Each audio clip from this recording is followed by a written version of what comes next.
Hello family, I just wanted to come to you guys really quick. I just left the gym and I'm always like in this wonderful mood to share a part of my journey after. I recently saw a video that I posted about 3 years ago on YouTube about my weight loss journey, and I had some measurements up there and some different things that were motivating me, and my food and all that stuff that I was eating, my mental state, everything. It's up here if you want to see it. If not, it's cool. But I wanted to share with you guys 7 lessons that I've learned along my 14-year journey of weight loss. And along with those 7 rules, I also came across my original measurements from May 2002 before I started the program at Curves. I was 14 years old and I've come a long way. I can truly say, hey, I might not be where I want to be, but I'm not as fat as I used to be. So I have those measurements and I'll put those up and we can celebrate and compare to where I am now.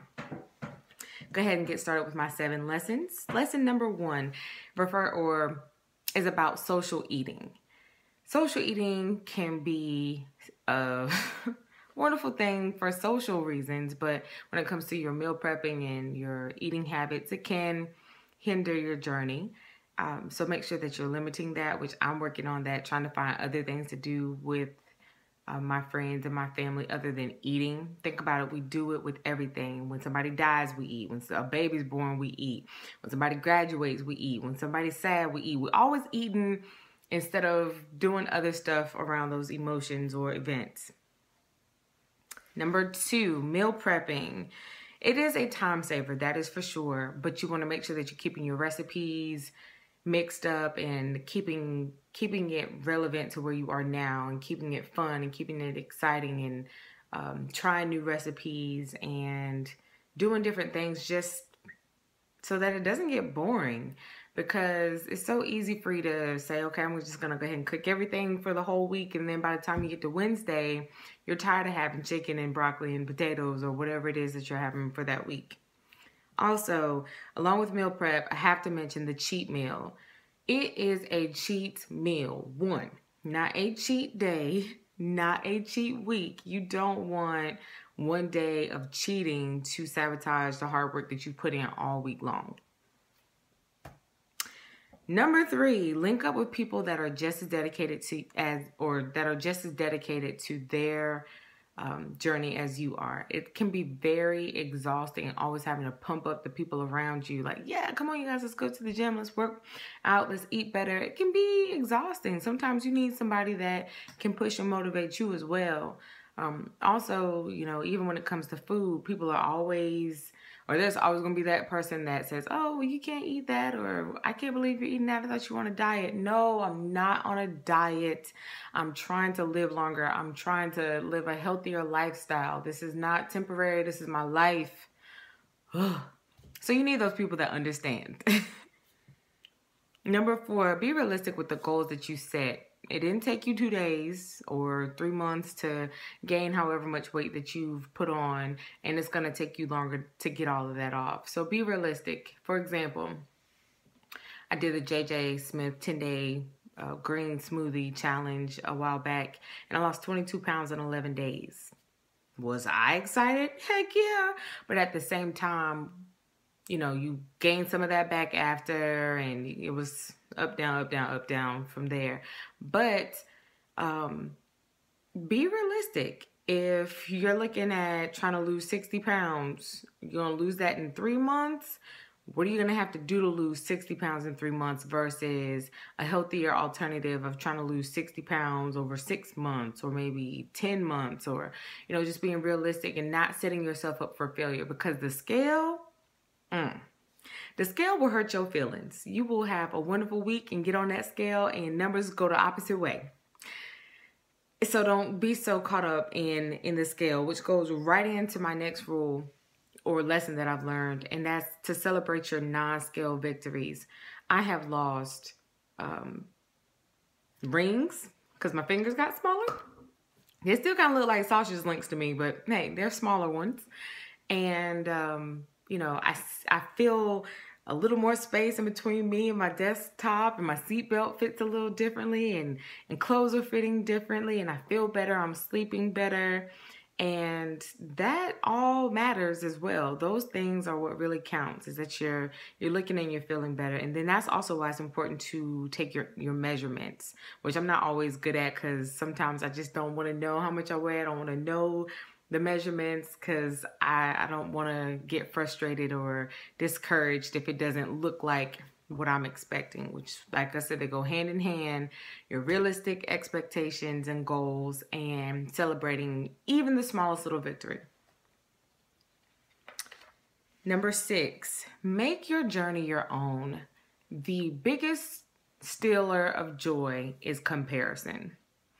Don't be one of those people that's in the gym and you're always looking like, oh, I want a booty like hers, or I want my stomach to be flat. Like, no. Make this your journey. You want to look the best that you're supposed to look like. We all have different body types. We all carry weight in different areas. We all lose weight in different areas first or last. So make this journey yours and figure out what you are supposed to look like, and love yourself throughout the journey. I love my Thanksgiving rolls. I love them so much that I'm just trying to give them away. I love me where I am, and I'm gonna love me where I go. I don't even know where I'm saying or going with all of that. Just love yourself. And last but not least, consistency is key. So can also be like one of the hardest things to do.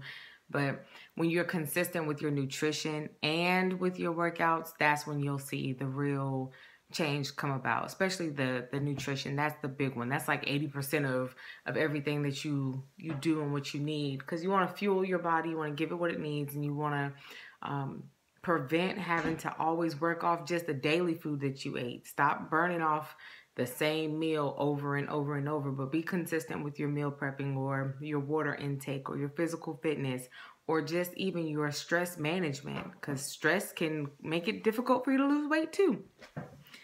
All right, so those are my 7 lessons that I've learned and that I'm still really trying to implement in my life. And now I will share with you my starting measurements and where I am now. So I'm going to go ahead and post all of that up there.